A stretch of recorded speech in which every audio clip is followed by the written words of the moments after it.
Universidad Autónoma del Estado de México, Facultad de Medicina.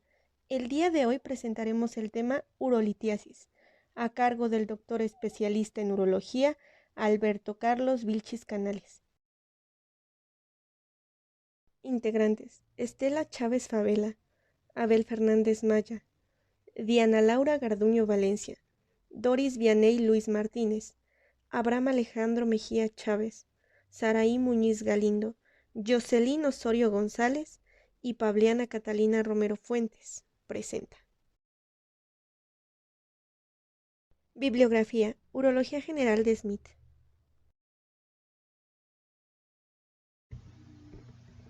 Empezaremos a hablar sobre etiología.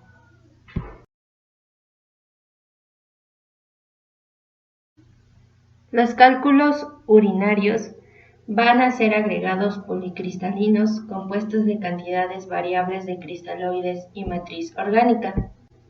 Para que estos se puedan formar, vamos a requerir o se va a requerir de orina supersaturada.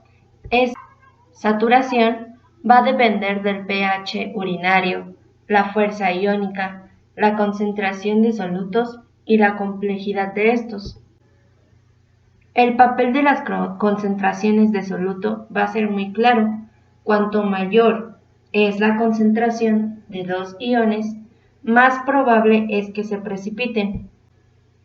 Esto quiere decir que a mayor concentración de iones, la precipitación va a aumentar. En cambio, a concentraciones de bajas se va a producir una menor saturación y lo que va a ocasionar que haya una mayor solubilidad.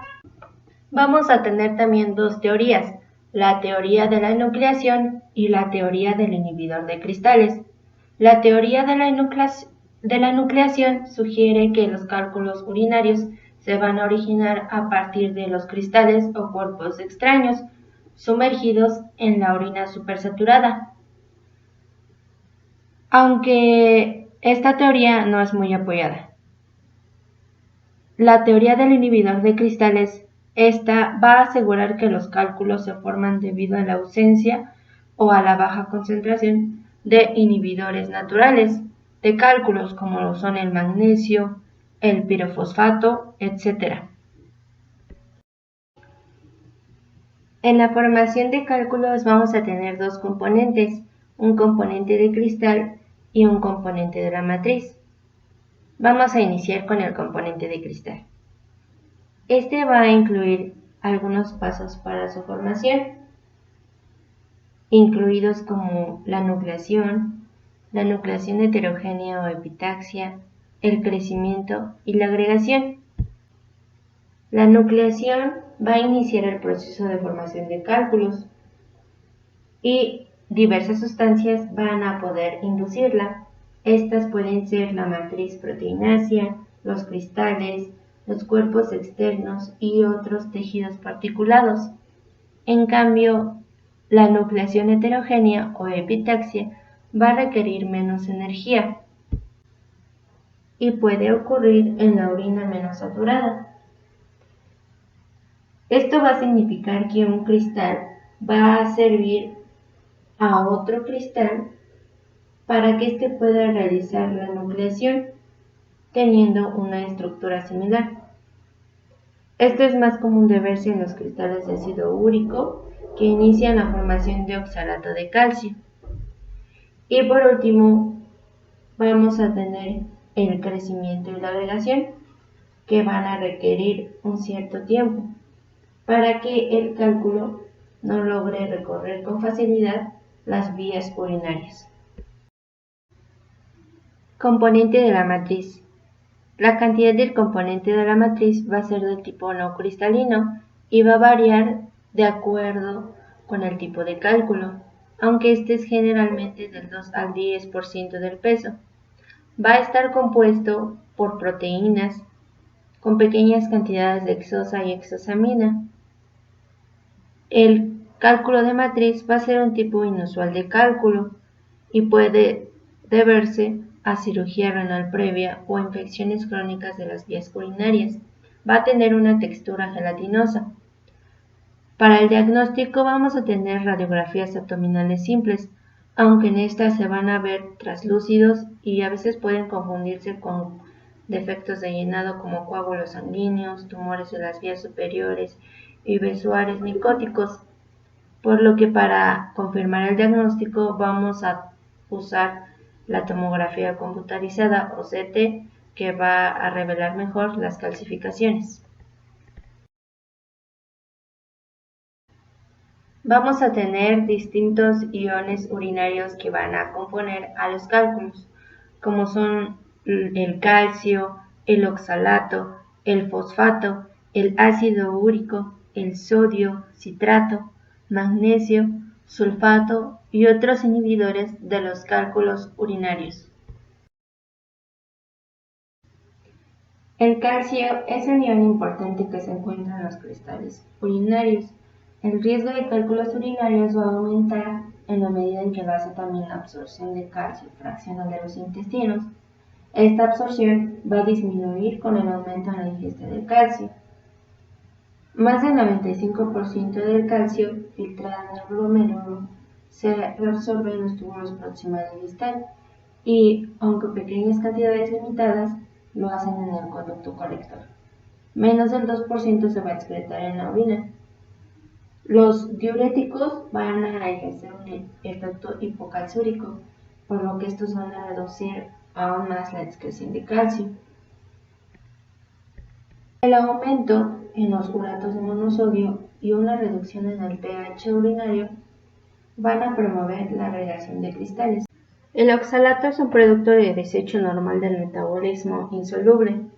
Del 10 al 15% del oxalato encontrado en la orina se va a originar en la dieta, aunque casi todo este va a ser producto secundario del metabolismo. La mayor parte del oxalato que entra en el intestino grueso es consumido mediante descomposición bacteriana. El control del oxalato en la orina va a tener un papel fundamental en la formación de los cálculos de oxalato de calcio, por lo que la excreción normal va de 20 a 45 miligramos al día y no cambia de manera significativa con la edad. La excreción va a ser más elevada durante el día cuando se come, y pequeños cambios en las concentraciones de oxalato en la orina pueden tener un impacto importante en la saturación de oxalato de calcio. En pacientes con trastornos intestinales como enfermedad inflamatoria intestinal, resección del hígado y desviación intestinal, es posible que se desarrolle hiperoxaluria, aunque es muy poco el porcentaje de pacientes en los que se desarrollan cálculos. El fosfato va a formar complejos con el calcio en la orina y va a ser un componente importante en los cálculos de fosfato de calcio, en los de fosfato de amoníaco y magnesio. La excreción de fosfato urinario en adultos normales va a tener que ver con la cantidad de fosfato en la dieta, sobre todo en personas que ingieren carnes, productos lácteos y vegetales con abundancia. En el túbulo proximal se va a reabsorber de manera importante la pequeña cantidad de fosfato filtrada por el glomérulo, y la hormona paratiroidea va a ser un inhibidor de esta reabsorción. Por lo tanto, en pacientes con hiperparatiroidismo, el fosfato en forma de hidroxiapatita, fosfato de calcio, amorfo y carbonato de apatita se va a encontrar predominantemente. El ácido úrico va a ser un producto secundario del metabolismo de la purina.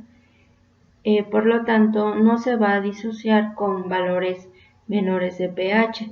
Por lo tanto, a menor pH, menos disociación, lo que va a ocasionar que este sea menos soluble, y a mayor pH, este va a ser más soluble.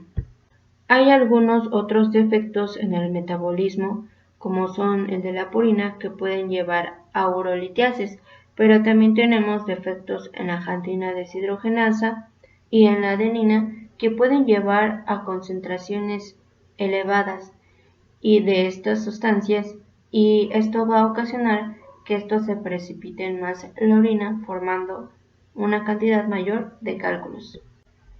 Los cristales y cálculos puros de ácido úrico van a ser generalmente radiolúcidos, por lo tanto, va a ser muy difícil identificarlos en radiografías abdominales simples.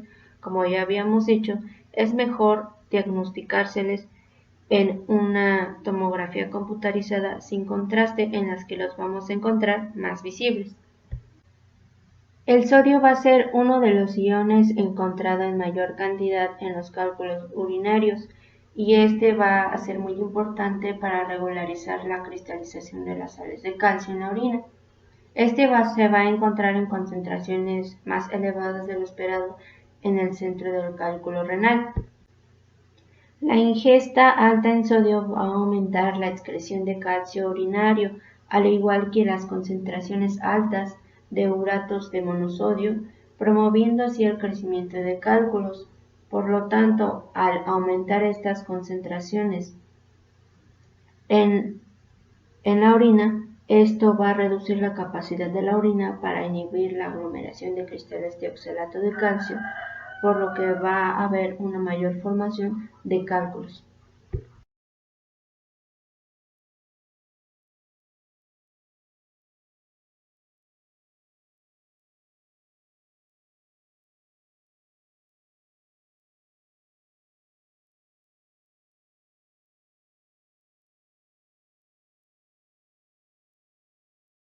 Citrato, el magnesio y los sulfatos, encontramos otros como son las proteínas urinarias, macromoléculas en las que incluimos a glucosaminoglicanos, pirofosfatos y uroputina, que nos ayudan a disminuir la incidencia de la formación de cálculos, aunque el más activo en orina es el citrato.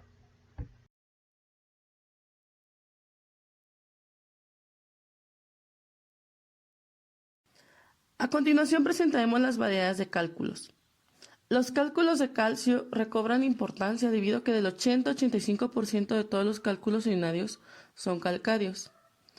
Se originan principalmente por un calcio urinario elevado, el cual lo vamos a encontrar como un defecto aislado del 12% de los pacientes y en combinación con otro defecto metabólico en el 18% adicional.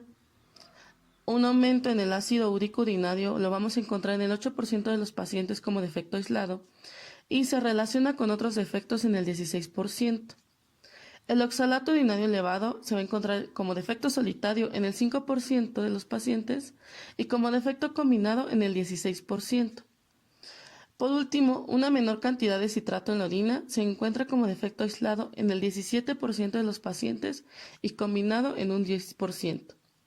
Cabe resaltar que casi una tercera parte de los pacientes sometidos a evaluación metabólica completa no se encuentra con un defecto metabólico identificable.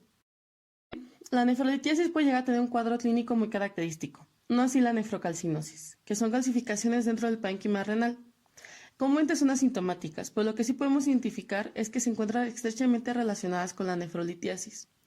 Esto genera que haya episodios de litos recurrentes que no responden al tratamiento convencional para los litos de calcio. Lo podemos atribuir a diferentes causas, como lo que son los tóbulos colectores sectásicos, que se ven comúnmente en los poliquistosis renal medular. Este puede ser un proceso bilateral. Si bien se sabe que los conductos colectores obstruidos puede llegar a ser una fuente de dolor crónico en la fosa renal, eso nos puede dar una señal diagnóstica. El aumento en la absorción de calcio intestinal se puede ver a diferentes causas, ya sea por una sarcoidosis, el síndrome de la leche o el álcali, o bien por un hiperparatiroidismo o una ingesta excesiva de vitamina D.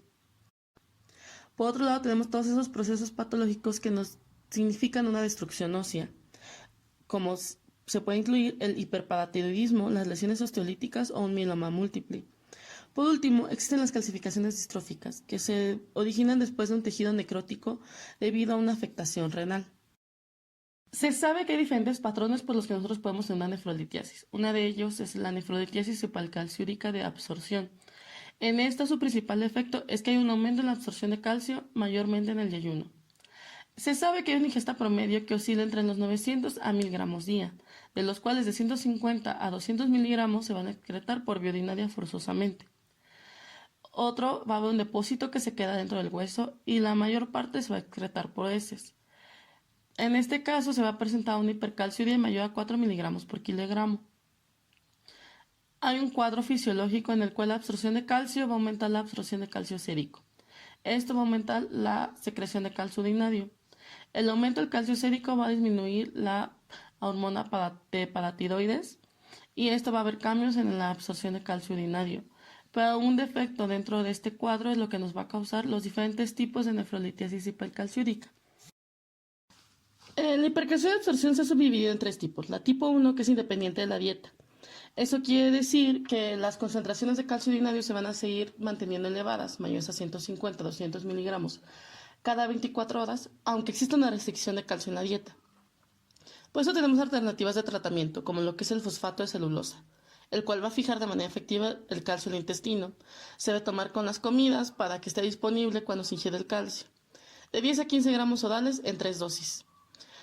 Se encuentra contraindicado en mujeres posmenopáusicas y en niños durante sus ciclos de crecimiento activo, además de que nos puede crear un hiperparatiroidismo secundario o una hiperoxaluria secundaria.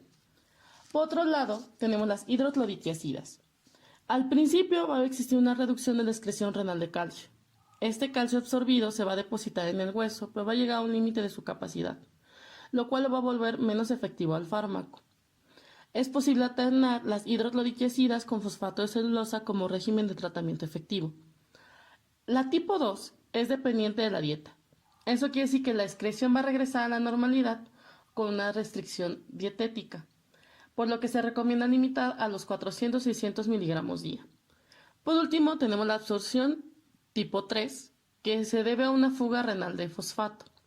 En este caso, debido a la fuga, va a haber una reducción de fosfato sérico, lo cual va a generar una síntesis de 1, de hidroxivitamina D, que va a generar una cascada fisiológica que va a culminar en un aumento de la absorción de fosfato y de calcio en el intestino delgado. En este caso, el tratamiento es el ortofosfato, el cual va a inhibir la síntesis de vitamina D, de 250 miligramos de 3 a 4 veces al día. Existe la nefrolitiasis hipercalciúrica inducida por el riñón. En este caso, existe un defecto tubular renal intrínseco, lo que va a crear una excreción patológica de calcio. Esto va a crear una disminución del calcio sérico, lo cual va a activar la hormona paratiroides, que va a movilizar el calcio del hueso y aumentar la reabsorción de calcio en el intestino. Esto va a crear concentraciones elevadas de calcio, las cuales van a seguir fugándose por el riñón.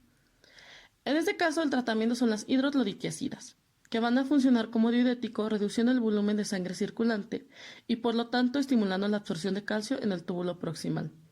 Se debe diferenciar muy bien en el caso de que tengamos un hiperparatiroidismo secundario a este daño renal o de los túbulos renales, a cuando ya se crea un hiperparatiroidismo primario. En el caso de la nefrolitiasis hipercalciúrica de absorción se va a encontrar íntimamente relacionada con el hiperparatiroidismo. En este caso se va a encontrar con mayor frecuencia en las mujeres, y la hormona paratiroides va a generar una serie de acontecimientos, iniciando con un aumento de fósforo urinario, el cual va a reducir el fósforo en el plasma. Esto va a crear que el aumento de calcio plasmático reduzca el calcio urinario. Aquí hay 2 alternativas por las que todavía tenemos una excreción de calcio urinario elevada.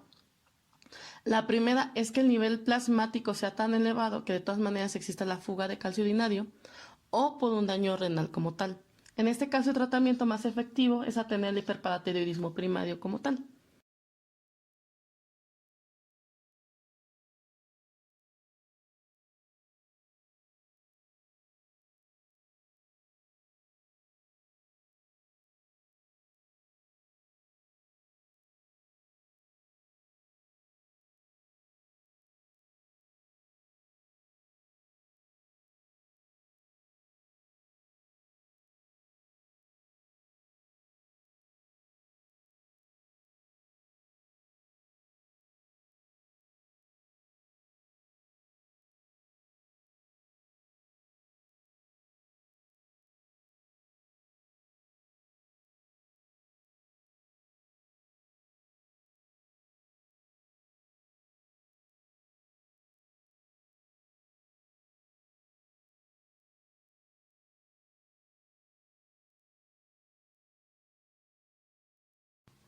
La nefrolitiasis cálcica hiperoxalúrica la vamos a encontrar con un aumento en las concentraciones de oxalato urinario, mayor a 40 miligramos cada 24 horas. A menudo se encuentran pacientes con enfermedades intestinales inflamatorias u otros estados diarreicos crónicos que producen fuerte deshidratación. O bien, en algunos casos lo vamos a encontrar con una ingesta mayor, como lo que vemos en la intoxicación con etileno-glicol, o bien una sobreproducción endógena. Si bien la diarrea lo que nos va a crear es una deshidratación, esto nos va a llevar a una mala absorción, que nos va a llevar a mayor cantidad luminal de grasa y sales biliares, los cuales se van a unir con el calcio, llevando a un estado de saponificación, reduciendo el calcio de la luz intestinal que se fijaría con el oxalato. El no fijado se va a absorber de forma más efectiva, además de unirse con las sales biliares. A mayor cantidad en sangre, mayor su secreción, por lo tanto lo vamos a encontrar más frecuente en este tipo de nefrolitiasis. El tratamiento de éxito son los suplementos de calcio oral. Se puede administrar con los alimentos cuando el oxalato está presente, o bien suplementos de magnesio, además de limitar la ingesta de ácidos grasos de cadena media o triglicéridos. En el caso de hiperoxaluria primaria, es una enfermedad hereditaria rara. Se relaciona con cálculos de oxalato de calcio renal, nefrocalcinosis y otros depósitos distantes de oxalato. En todo caso, tenemos un tipo 1 que está relacionado con la deficiencia de la enzima de 2-oxoglutarato lioxilato carboligasa, lo que produce concentraciones urinarias elevadas de ácido glicólico y oxílico. El tipo 2 tiene concentraciones excretoras elevadas de ácido L-glicérico más que de concentración elevadas de ácido glicólico. En todo caso, al final la acumulación de hidroxipiruvato con el tiempo se convierte en oxalato, por lo cual nos puedes encontrar que si no hacemos un trasplante hepático renal, puede ser que la enfermedad se vuelva fatal. En el caso de la nefrolitiasis cálcica hipocitatúrica, tenemos niveles de citrato menores a 450 miligramos cada 24 horas. Y es muy importante debido a que el citrato es un inhibidor de la urolitiasis. Se ve íntimamente relacionado con cualquier estado donde haya estrés para las mitocondrias del túbulo renal, por lo tanto reducen sus niveles de excreción de citrato. Lo podemos ver como la acidosis tubular renal tipo 1 en el tratamiento de tiacidas, diarreas crónicas, ayunos, infecciones. Cualquiera de estos momentos que nos cree estrés en las mitocondrias. ¿Cómo se va a tratar? Con citrato de potasio, 20 a 30 miliequivalentes 2 a 3 veces al día, por lo general bien tolerada. También se puede beber de 6 a 8 vasos de limonada, aumentando la excreción de citrato urinario en casi 150 miligramos en 24 horas, y por lo tanto se puede limitar el estado de necesidad farmacológica. En el caso del ácido úrico suele encontrarse mayormente en hombres, pacientes con gota, enfermedad mieloproliferativa, deshidratación, ingesta excesiva de purinas, pérdida de peso o con cáncer y fármacos citotóxicos son nuestros factores de riesgo.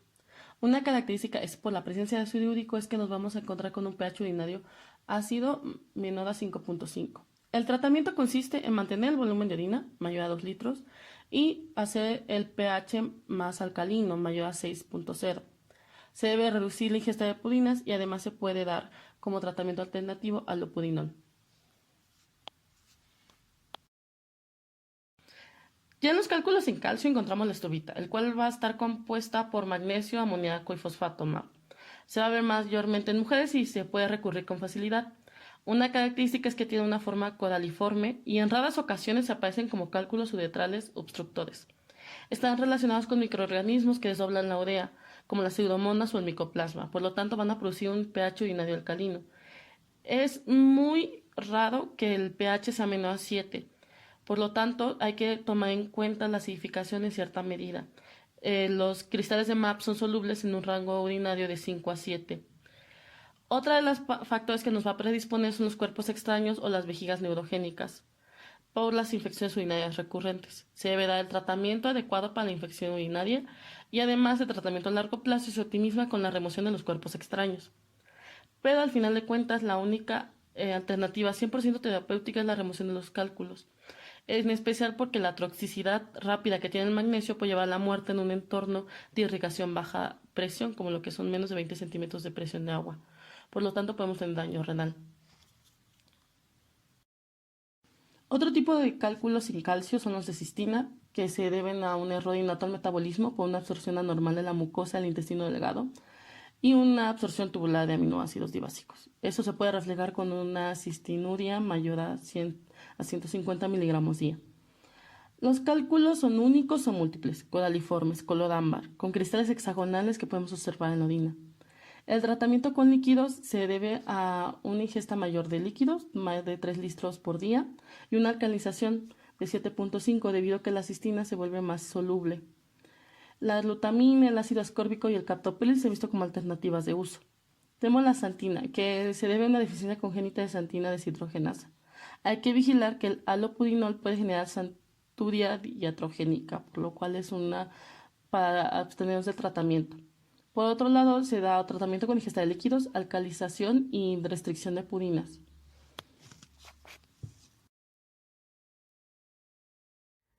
Ahora se hablarán de las situaciones especiales en las que puede estar el paciente, las cuales van a determinar que éste presente ya sea cálculos renales o cálculos uretrales. La primera de la cual hablaremos es el trasplante renal.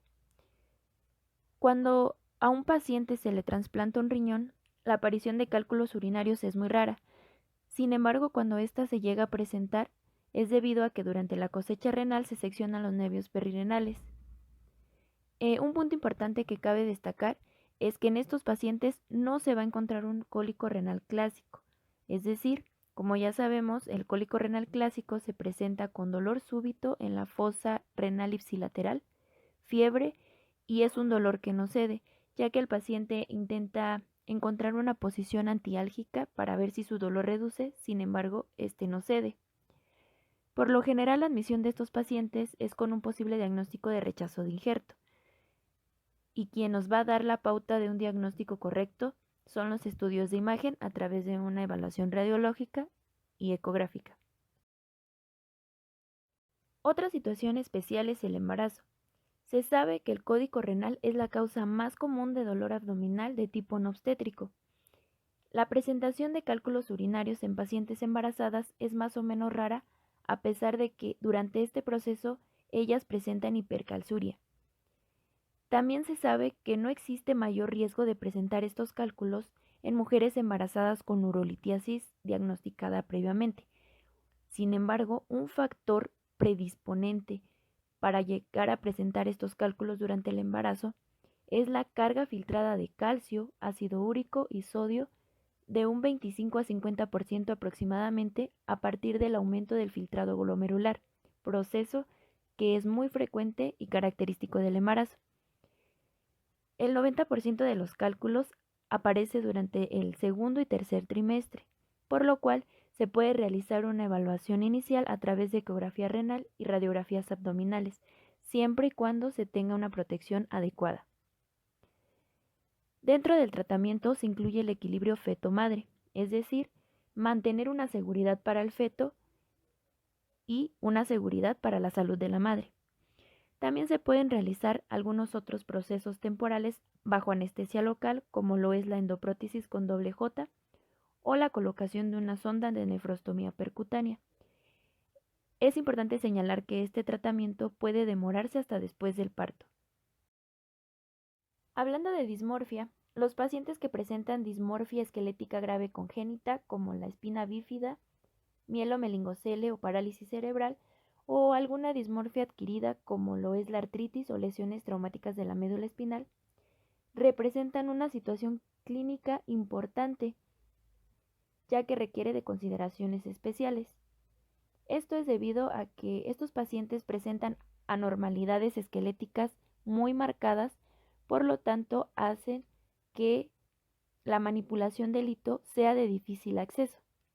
Se deben de tener en cuenta ciertos riesgos que deben de atenderse adecuadamente, como lo es la hipercalciuria debida a una inmovilización, la deshidratación y la imposibilidad del paciente de beber agua sin ayuda.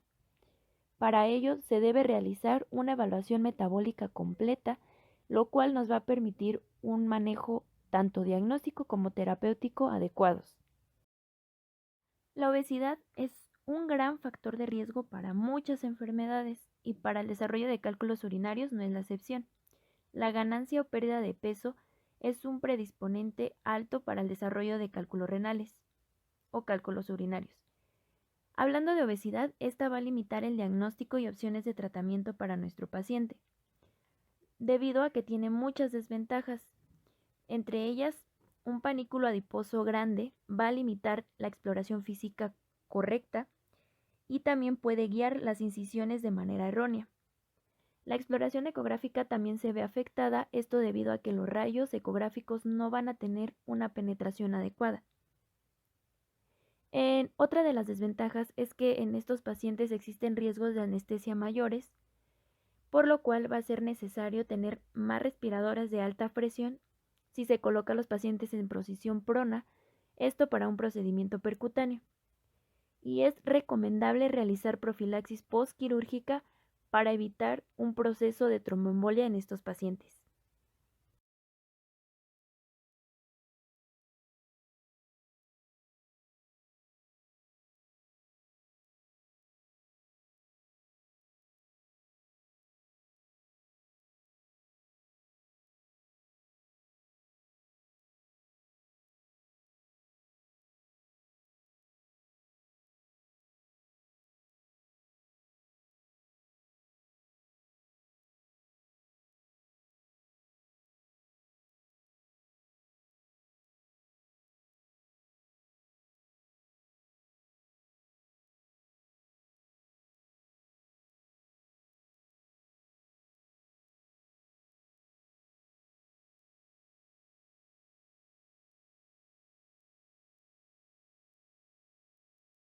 Otra situación especial es la acidosis tubular renal.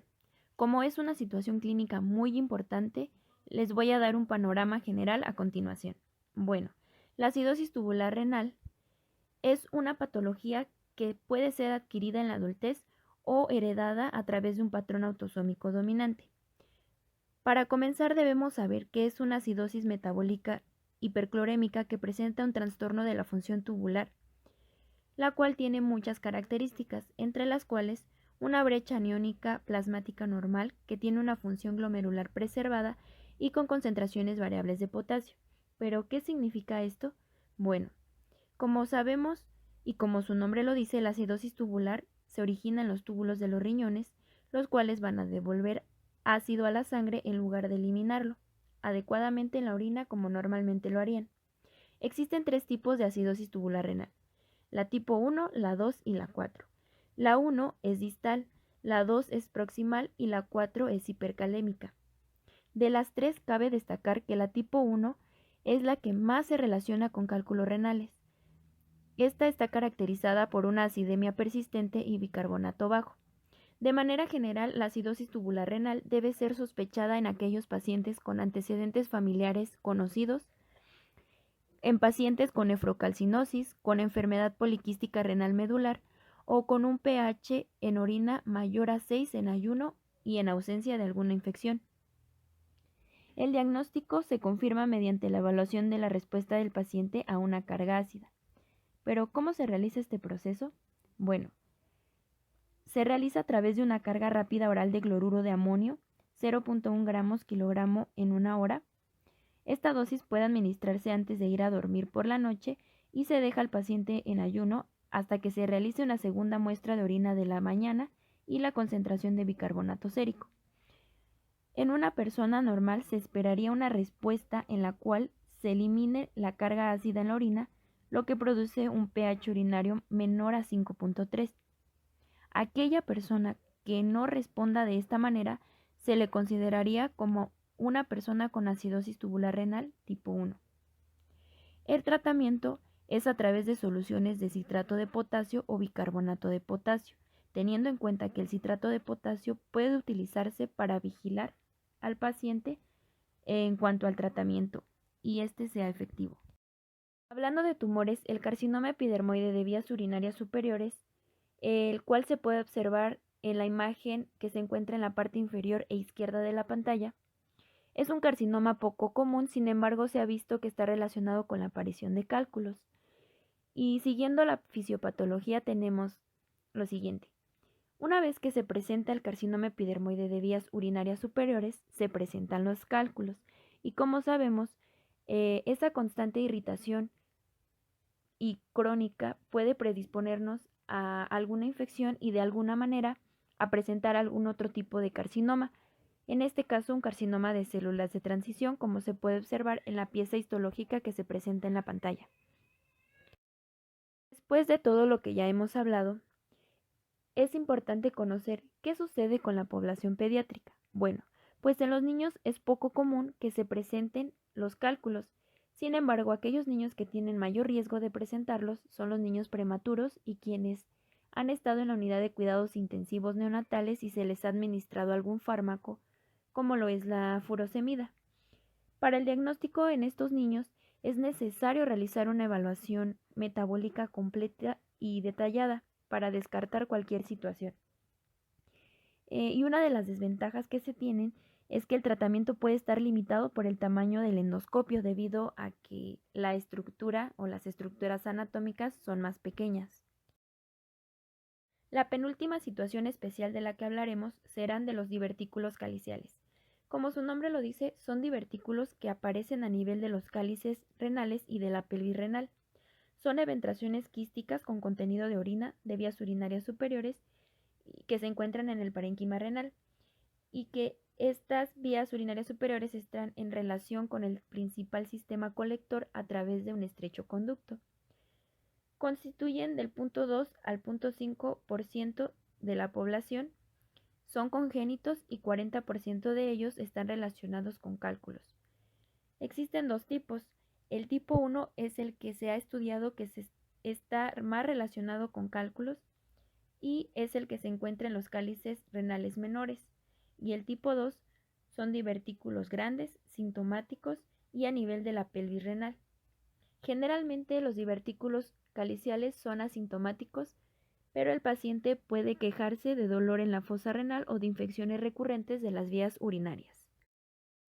La última situación especial de la que hablaremos serán de las malformaciones renales. Como sabemos, las variantes anatómicas de los riñones, como los riñones ectópicos en herradura, como se puede observar en las imágenes de la parte inferior, y de los riñones pélvicos, como la de la imagen central y de la urografía intravenosa que se muestra en la parte inferior, son malformaciones que predisponen a la formación de cálculos renales debido a la alteración del drenado urinario que se presenta.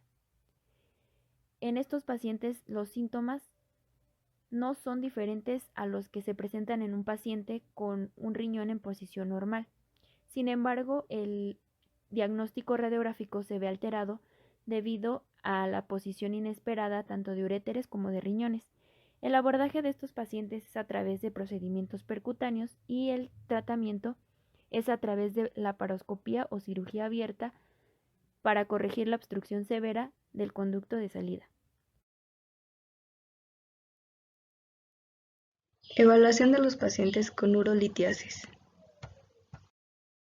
Los cálculos urinarios pueden imitar otros estados patológicos retroperitoneales y peritoneales, por lo cual alguno de los diagnósticos diferenciales que debemos de tener en cuenta es un síndrome abdominal agudo, un embarazo ectópico y no reconocido, trastornos ováricos patológicos, una enfermedad diverticular, obstrucción intestinal, cálculos biliares, una úlcera péptica, por mencionar uno de ellos.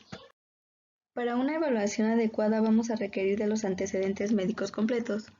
Si existe dolor, vamos a investigar acerca de toda la clínica del dolor, cómo es su carácter, su radiación, las actividades que exacerban o alivian el dolor, si se presenta náusea, vómito, si hay hematuria, en qué momento se presenta la hematuria, si hay antecedentes de cálculos, ya sea en la familia o en la persona.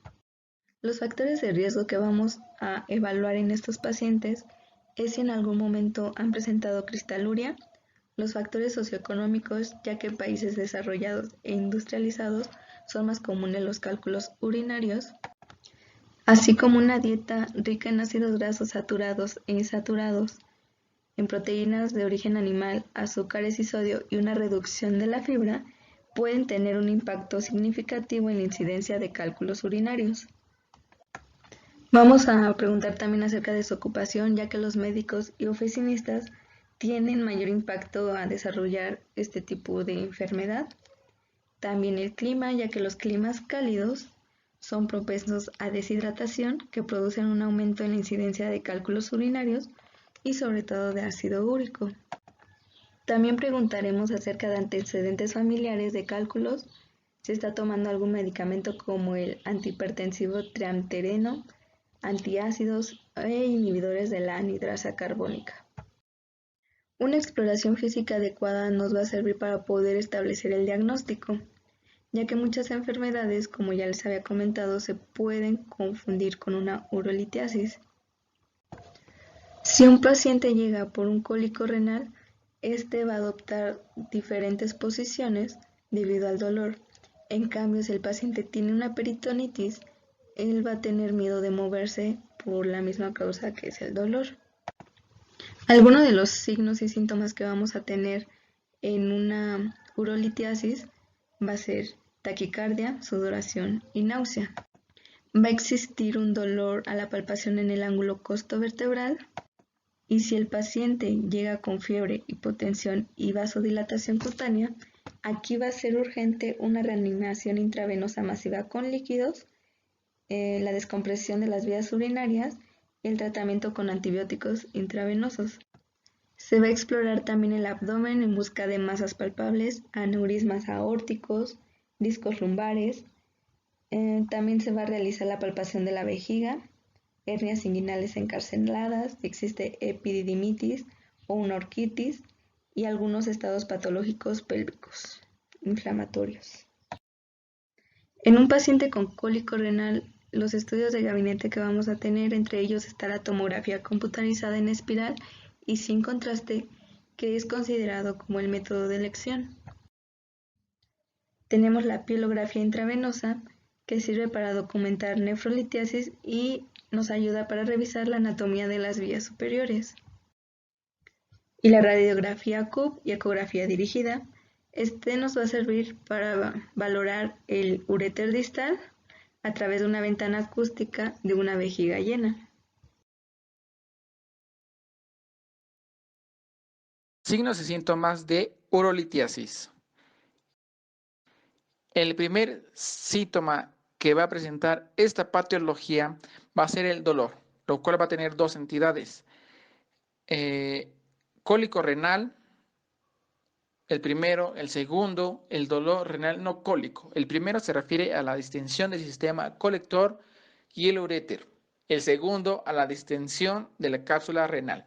El principal mecanismo del cólico va a ser la obstrucción. Este dolor va a ser muy referido conforme a la distribución del nervio ilioinguinal y del nervio genitofemoral en su rama genital. Este dolor va a ser de inicio abrupto, fuerte y agudo. Cuando el hito se localiza en el cáliz renal y en la pelvis renal, el dolor va a ser sordo en la fosa renal y que el paciente puede referir que incrementa el dolor después de consumir líquidos en exceso. Los cálculos pueden hacer perforaciones espontáneas, una fístula o un absceso. El dolor va a estar localizado en el ángulo costovertebral y puede haber infecciones recurrentes. El paciente lo va a manifestar como un dolor en la espalda baja.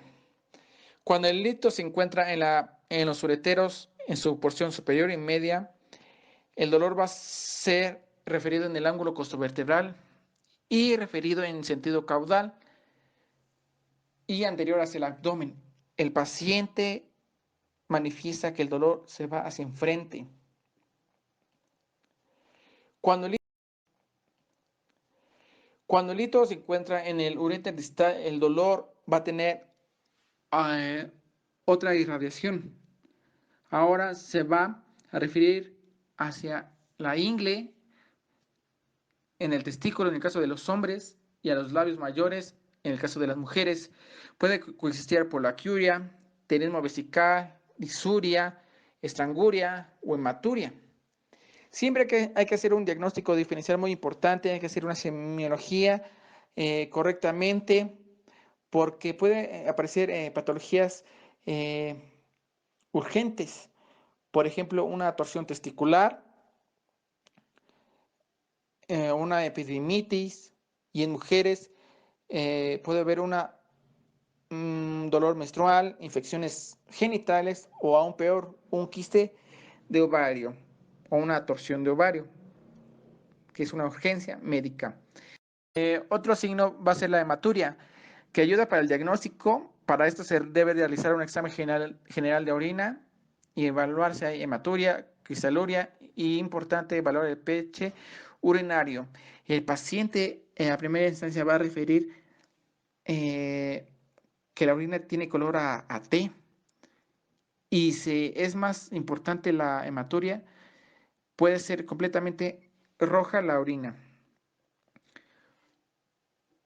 Otra sintomatología es la infección, especialmente cuando existen cálculos de fosfato de magnesio o amoníaco, coloquialmente conocidos como estrubitas, que son cálculos muy infecciosos que predisponen a la proliferación de bacterias.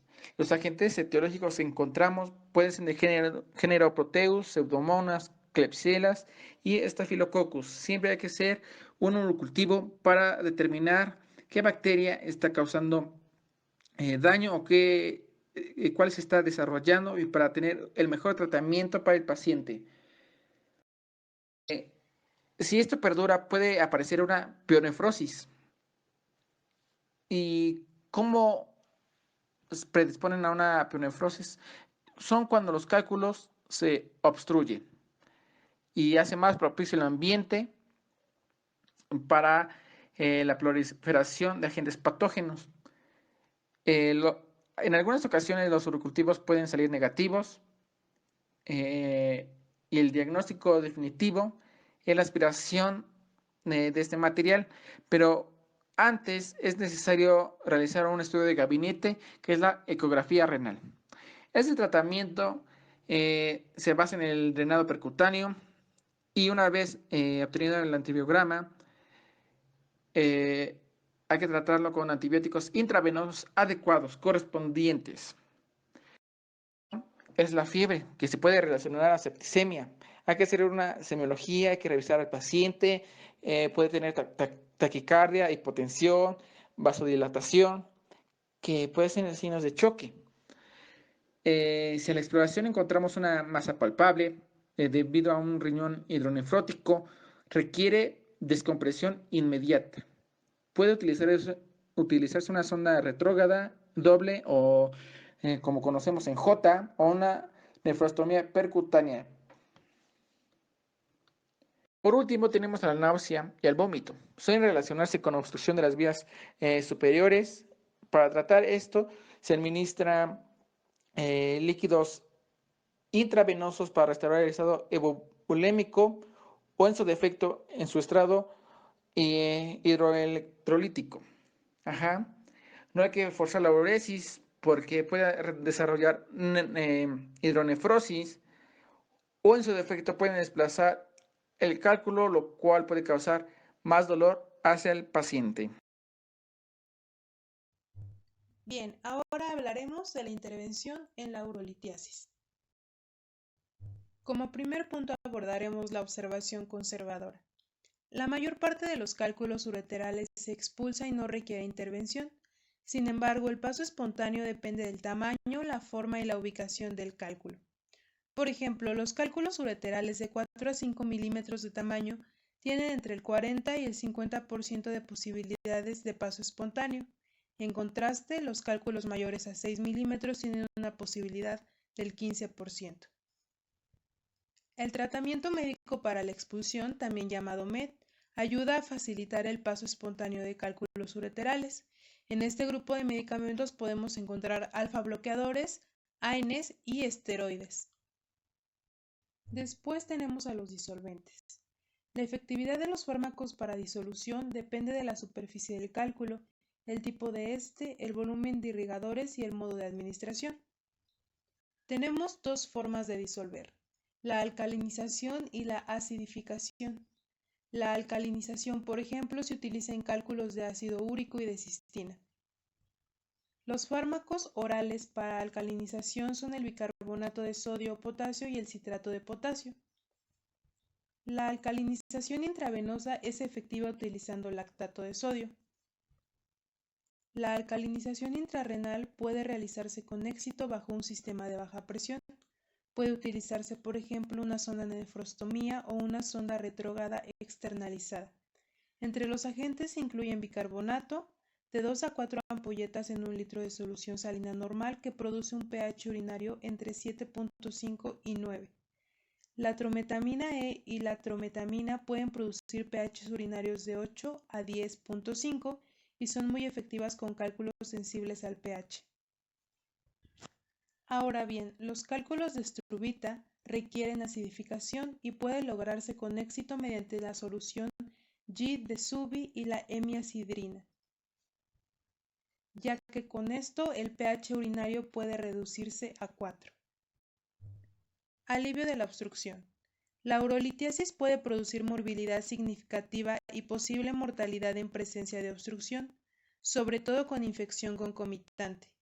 Un paciente con cálculos urinarios obstructores, fiebre y orina infectada requiere drenado de urgencia. La pielografía retrógrada para definir la anatomía de las vías superiores es, por lógica, seguida por la colocación retrógrada de una endoprótesis ureteral en doble J. En ocasiones estas sondas no logran pasar el cálculo perjudicial o llegan a perforar el uréter. En estas situaciones debe estarse preparado para colocar una sonda de nefrostomía percutánea. Litotricia extracorpórea con ondas de choque. Para esta técnica todo lo que se requiere es una fuente de energía para crear la onda de choque, un mecanismo acoplado para transferir la energía del exterior al interior del cuerpo y modalidades fluoroscópica o ecográfica o ambas para identificar y colocar el cálculo en un foco de convergencia de ondas de choque. Sin importar su fuente, todas las ondas de choque son capaces de fragmentar cálculos cuando se enfocan. La fragmentación se logra por erosión y aplastamiento. Las fuerzas cavitacionales producen erosión en los sitios de entrada y de salida de la onda de choque. El aplastamiento se debe a la absorción de energía con presión, tensión y fuerza de cizallamiento. Los tejidos biológicos circundantes son elásticos, porque no son quebradizos ni las ondas de choque se concentran en ellos. Este procedimiento se divide en 3 etapas. La evaluación preoperatoria, en la que la exploración física deberá ser lo más completa posible como preparación para cualquier procedimiento. Deberá anotarse los signos vitales, incluida la presión arterial, los hábitos corporales como anormalidades óseas macroscópicas, contracturas o peso excesivo. La siguiente etapa es de la intervención.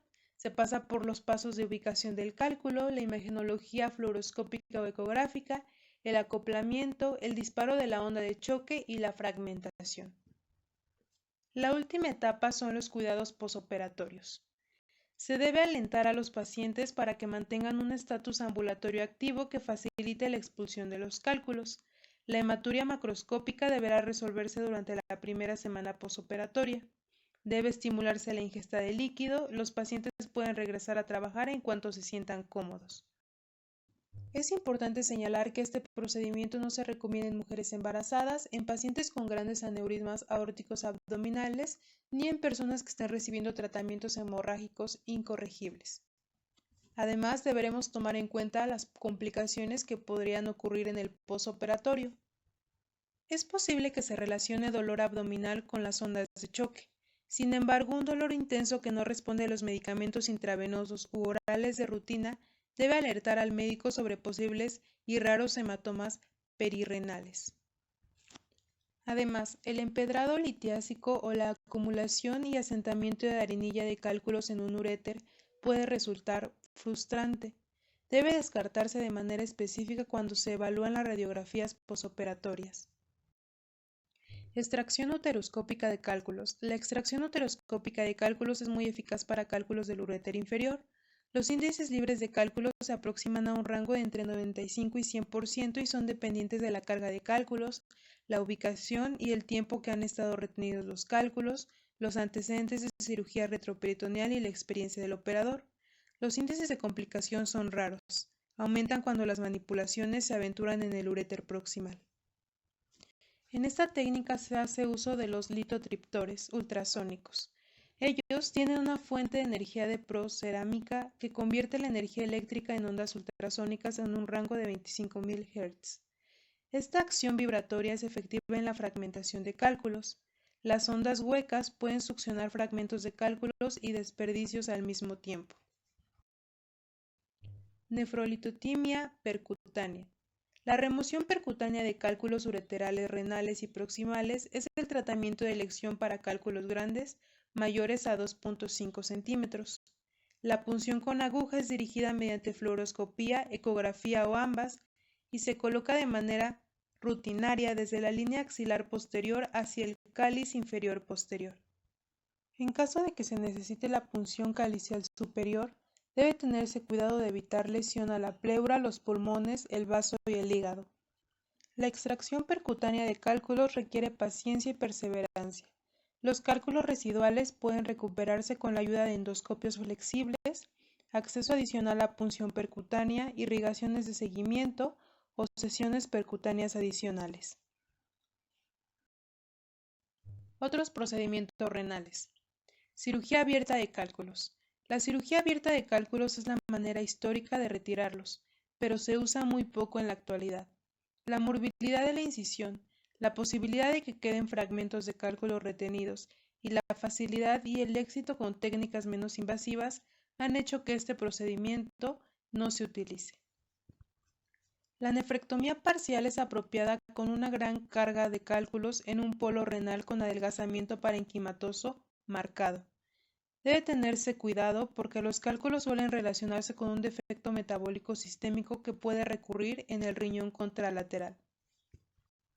Otros procedimientos inusuales son la sustitución del uréter ilial con la esperanza de reducir el dolor debido al paso frecuente de cálculos.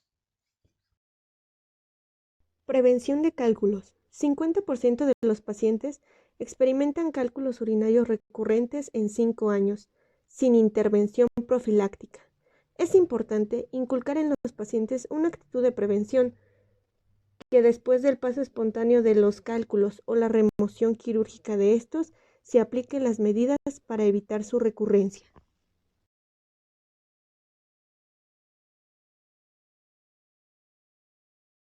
La ingesta de líquidos del paciente debe ser de 1.5 a 2 litros en 24 horas y sobre todo también estimular la ingesta de líquidos durante las comidas y 2 horas posterior a estas.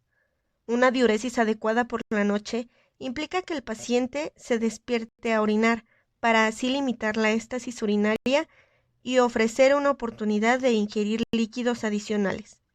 Una evaluación metabólica sistemática debe instituirse después de que el paciente se ha recuperado de una intervención quirúrgica por cálculos urinarios o la expulsión espontánea del mismo.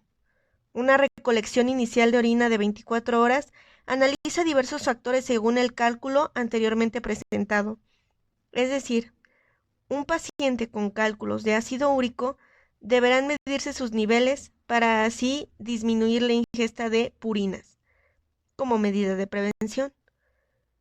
También podemos medir los análisis del nivel de calcio, de ácido úrico, de oxalato, de citrato, de fosfato, de sulfato, de sodio y por supuesto medir el volumen y el pH en la orina.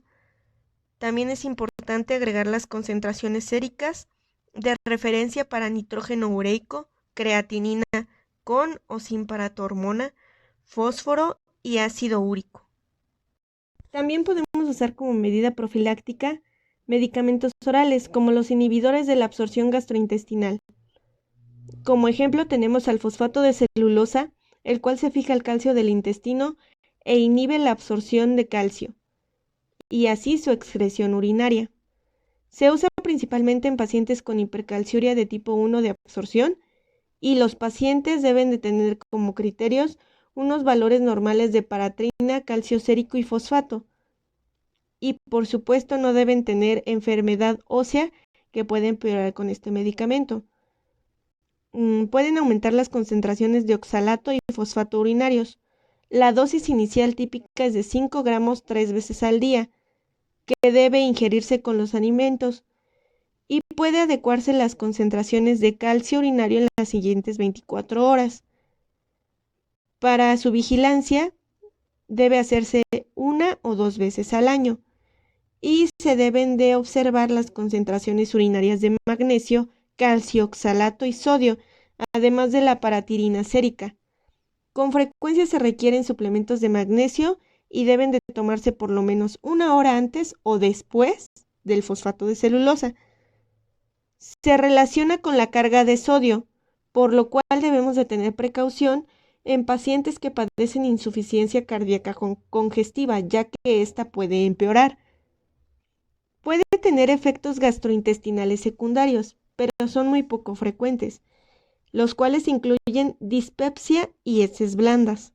También debemos tener en cuenta que como inhibe la absorción de calcio, es un tratamiento subóptimo para las mujeres posmenopáusicas, que se encuentran en riesgo de osteopatía. Un tratamiento alterno para estas pacientes sería la hidroclorotiazida, complementada con citrato de potasio, para desplazar posibles hipopotasemias e hipocitraturia.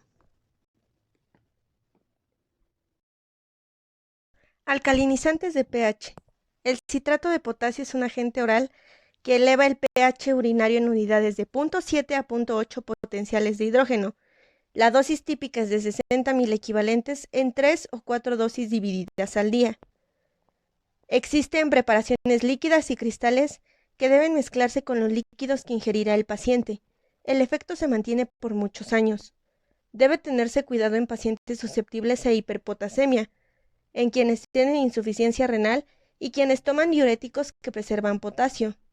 Debemos tomar en cuenta que algunos pacientes pueden quejarse de incomodidad abdominal, indicados en quienes tienen cálculos de oxalato de calcio secundarios a hipocitraturia menor a 450 miligramos por decilitro, en la acidosis tubular renal y la litiasis de ácido úrico y formas no graves de nefrolitiasis cálcica hiperuricosúrica.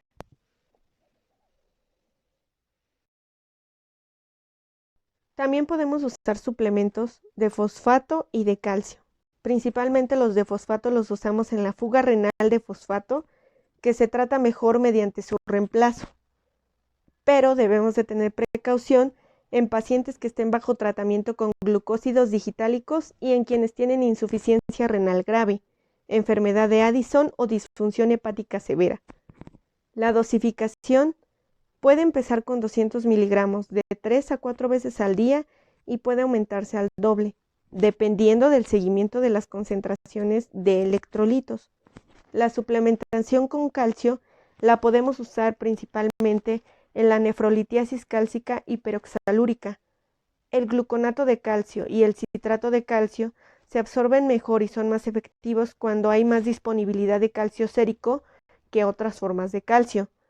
El carbonato de calcio, el fosfato de calcio y la concha de los ostiones son formas de calcio que se absorben de manera menos eficiente. Permanecen en la luz del intestino y estos van a estar disponibles para enlazarse con el oxalato, con lo que se reduce su absorción. Diuréticos tiacídicos corrigen la fuga renal de calcio que está relacionada con la hipercalciuria renal.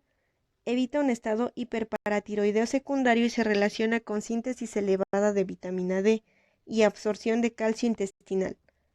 Tiene una rápida disminución de la excreción de calcio urinario y se sostiene a largo plazo por más de 10 años.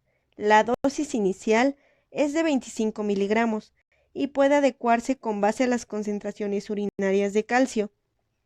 Deben vigilarse las concentraciones de potasio. La hipopotasemia induce un estado hipocitratúrico que puede favorecer la formación de cálculos. La excreción de calcio urinario rebota a valores previos al tratamiento en 50% de los pacientes, después de 4 a 5 años de tratamiento. No restauran la absorción intestinal normal de calcio.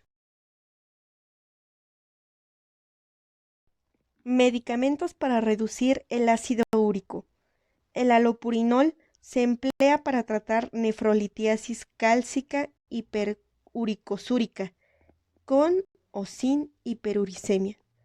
El alopurinol es un inhibidor de la xantinooxidasa y reduce las concentraciones séricas y urinarias de ácido úrico.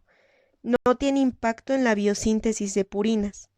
En cambio, actúa de manera exclusiva en el catabolismo de las purinas. Las concentraciones elevadas de xantina e hipoxantina en la orina secundarias al allopurinol no se han relacionado con nefrolitiasis. Debe descontinuarse tras la primera aparición de exantema dérmico y la dosis inicial es de 300 miligramos al día y se tolera mejor después de las comidas. Los inhibidores de la ureasa tenemos el ácido acetohidroxámico en tratamiento coadyuvante efectivo en quienes padecen infecciones de vías urinarias, que dividen la urea relacionada con cálculos de estrubita. El ácido acetohidroxámico inhibe de manera reversible la ureasa bacteriana, reduciendo las concentraciones de amoníaco urinario y por lo tanto acidificando la orina. Se usa mejor como profilaxis después de la eliminación de los cálculos de estrubita. También puede usarse después de intentos inefectivos de la remoción quirúrgica de cálculos o tratamiento específico del cultivo con antibióticos. Los pacientes con creatinina sérica mayor a 2.5 miligramos por decilitro no logran alcanzar las concentraciones terapéuticas. No es efectivo con las bacterias que no producen ureasa. Puede tener efectos secundarios, que son cefalea, que es de corta duración y que responde a compuestos como el ácido acetilsalicílico. Puede haber náuseas, vómito, anorexia, nerviosismo y depresión.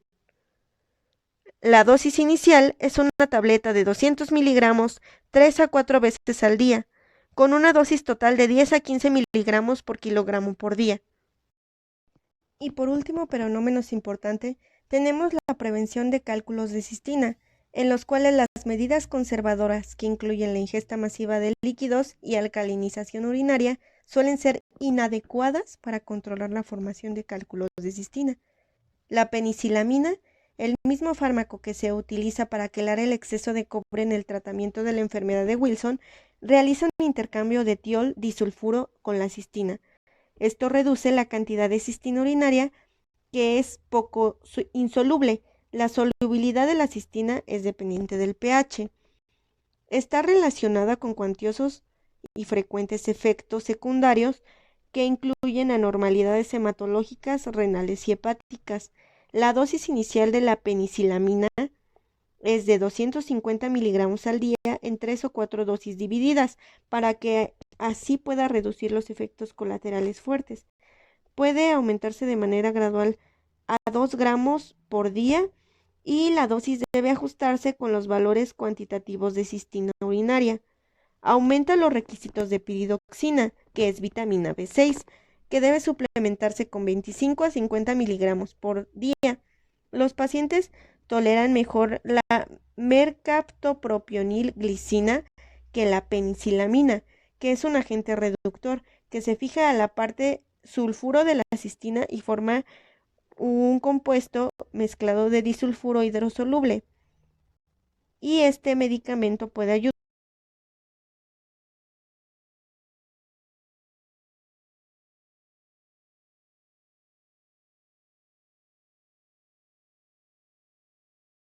hematológicos. Además de los sitios ya mencionados, también puede ocurrir urolitiasis en otros sitios, como la vejiga, próstata, vesículas seminales, uretra y prepucio. Comenzaremos hablando de los cálculos en la vejiga. Los cálculos vesicales son secundarios a otra condición patológica como la presencia de un cuerpo extraño, como una sonda Foley o una sonda ureteral doble J, cuya superficie sirve como un nido para la formación de los cálculos. También puede ser por obstrucción del flujo urinario, ya sea por hiperplasia prostática benigna, estenosis uretral, contractura del cuerpo vesical o vejiga neurogénica. Los cálculos vesicales predominan en varones prepuberales. Están compuestos de urato de amonio, oxalato de calcio o de ácido úrico. Los síntomas de los cálculos vesicales son chorro intermitente, dolor al orinar, infecciones urinarias de recurrencia, hematuria, dolor pélvico con irradiación hacia la uretra. A la exploración física no se detecta anomalía alguna y por eso es necesario el uso de técnicas de imagen como el ultrasonido, en donde se puede visualizar el cálculo por su sombra posacústica. El cálculo cambia de lugar con la posición del paciente y así es posible diferenciarlo de un crecimiento dentro de la vejiga, como se muestra en la imagen derecha. También se puede realizar una radiografía de abdomen y pelvis, en donde se podrá visualizar el cálculo como un cuerpo radioopaco si está compuesto de oxalato de calcio. Si está compuesto de alguna otra sustancia, el cálculo será radiolúcido y será preferible el ultrasonido. El tratamiento para los cálculos vesicales es la cistolitolapaxia, que consiste en la fragmentación del cálculo a través de un catéter y el lavado de los fragmentos.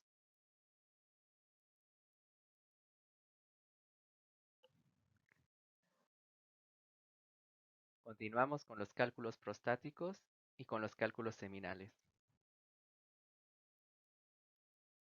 Los cálculos prostáticos se encuentran dentro del parénquima prostático. Rara vez se llegan a localizar en la uretra prostática. Se forman a partir de los cuerpos amiláceos, que son agregados de proteína y moco que se calcifican y forman los cálculos. Son pequeños y numerosos, de color gris curtido, formados principalmente de fosfato de calcio. Se asocian a prostatitis crónica y generalmente son hallazgos incidentales en radiología o en el análisis post-prostatectomía por patología. Son muy comunes y rara vez dan síntomas. Y cuando lo dan, generalmente son síntomas similares a la prostatitis. Los cálculos seminales están asociados a infertilidad y a vesiculitis seminal crónica. Predominan en hombres mayores de 40 años y presentan con síntomas como hematoespermia, dolor perineal o testicular y eyaculación dolorosa. A la exploración física se halla una glándula seminal dura cuando existe un cálculo singular. En la presencia de múltiples cálculos, la glándula seminal adquiere una consistencia crujiente. Pueden ser detectados a través de ultrasonografía o a través de una radiografía de pelvis, como se muestra en la imagen izquierda. Están compuestos de células epiteliales y sustancia mucinosa en la cual se han depositado sales de calcio. El tratamiento es la vesiculectomía. Seguimos con los cálculos uretrales y los cálculos prepuciales. Los cálculos uretrales provienen de cálculos más grandes de otros sitios en la vía urinaria, principalmente vejiga y rara vez de uréteres o riñón. También pueden ser secundarios a estasis urinaria o a divertículos uretrales. Los cálculos se alojan en sitios de estenosis, como en sitios en donde se ha realizado cirugía o en donde ha sufrido un traumatismo uretral. Tienen mayor prevalencia en los hombres, ya que la uretra es más larga en los hombres que en las mujeres. En mujeres son asociados a divertículos uretrales, como se muestra en la imagen inferior. Los síntomas que presenta un paciente con un cálculo uretral son chorro intermitente, hematuria terminal, infecciones de recurrencia, dolor al orinar que se irradia la punta del pene. El diagnóstico se puede realizar por medio de la palpación del cálculo, una endoscopía o una placa. El tratamiento es con litotricia mecánica endoscópica. Cálculos muy grandes requerirán de una uretrotomía. Finalmente, los cálculos prepuciales son la forma más rara de urolitiasis. Ocurren en varones no circuncidados con fimosis, que es cuando el orificio prepucial es demasiado pequeño y no se puede retraer el prepucio. Son resultado de una mala higiene donde el esmegma se impacta y actúa como un nido para la formación de estos cálculos. Sumado a esto está la estasis urinaria secundaria a la fimosis, que promueve la formación del cálculo. Generalmente ocurren en varones mayores y el diagnóstico se puede realizar a través de la palpación del cálculo en el prepucio. El tratamiento es la circuncisión o una incisión en la porción distal del prepucio en donde se extraen los cálculos. Muchas gracias por su atención. En la parte de abajo en la caja de información podrán encontrar un PDF con un resumen del tema ya hablado. Y recuerda, no salgas de casa. Gracias.